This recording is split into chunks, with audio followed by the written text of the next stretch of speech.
Maintenant ici, je me trouve pas loin du camp d'un campement de légionnaires romains. Oui, il y a plus de 2000 ans, qui s'était installé ici pour la construction de la voie romaine que vous voyez derrière moi.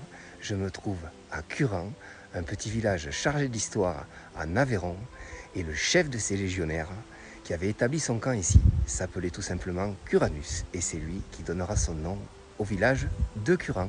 Bien sûr, à proximité de cette voie romaine, un petit village est né, cette magnifique église Saint-Pierre de Curan qui a été construite en 1450. Eh bien, nous allons aller la voir d'un petit peu plus près.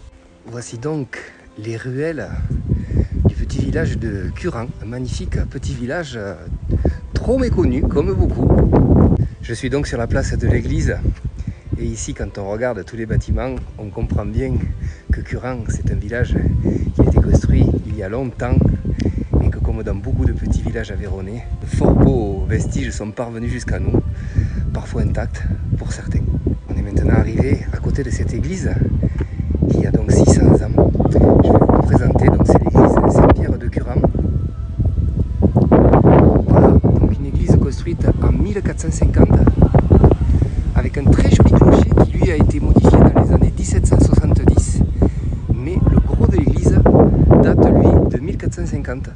Avant de rentrer dans cette église, il faut vous imaginer que l'image que je vais vous faire, des gens habillés, alors pour ceux qui ne sont pas férus d'histoire, en jacouille on pourrait dire, comme dans les visiteurs, hein, il y a 600 ans, ben, ils rentraient par la même entrée que moi derrière, ils venaient prier, ils demandaient que les récoltes soient bonnes, parce qu'à l'époque les récoltes étaient très liées à la religion pour ceux qui y croyaient.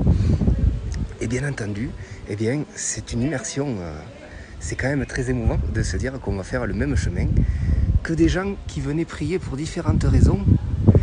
À l'époque où on s'éclairait avec des flambeaux,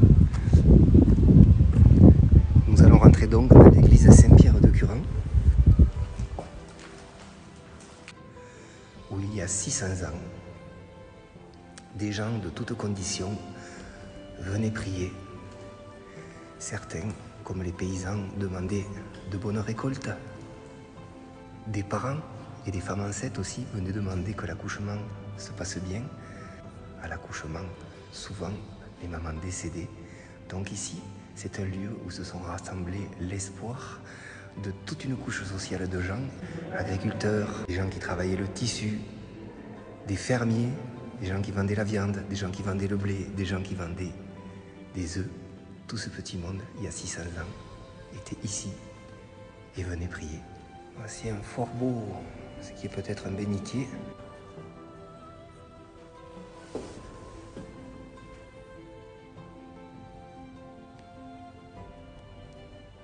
Avec de superbes vitraux.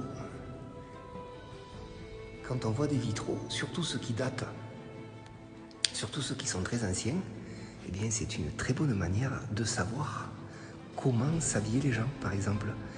Quel était le genre de leurs habits, les couleurs, car bien sûr, il y a 600 ans, point d'appareil photo, et donc les seules manières que nous avons de savoir comment les gens s'habillaient, comment les gens vivaient, ce sont les gravures dans les livres et bien souvent les vitraux et les tableaux des églises.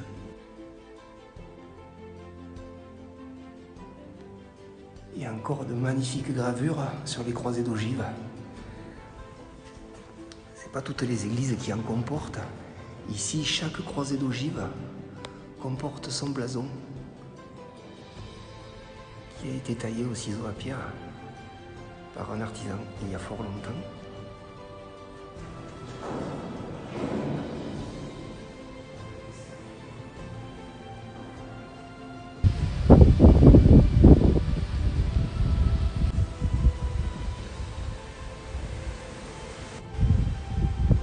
Alors les villages n'étaient pas situés en principe si près des voies romaines. Alors pourquoi? Eh bien parce que les voies romaines et les voies qui sont devenues plus tard, quand les Romains sont partis de chez nous, qui sont devenues des voies royales ou autre chose, ben elles amenaient des brigands, hein, elles amenaient des gens de passage, des gens souvent de mauvaise fréquentation, des bandits qui passaient pour piller les villages. Donc en principe, les villages se tenaient toujours un petit peu à l'écart des voies et des chemins anciens. Voilà, j'espère que la visite de Curan vous aura plu.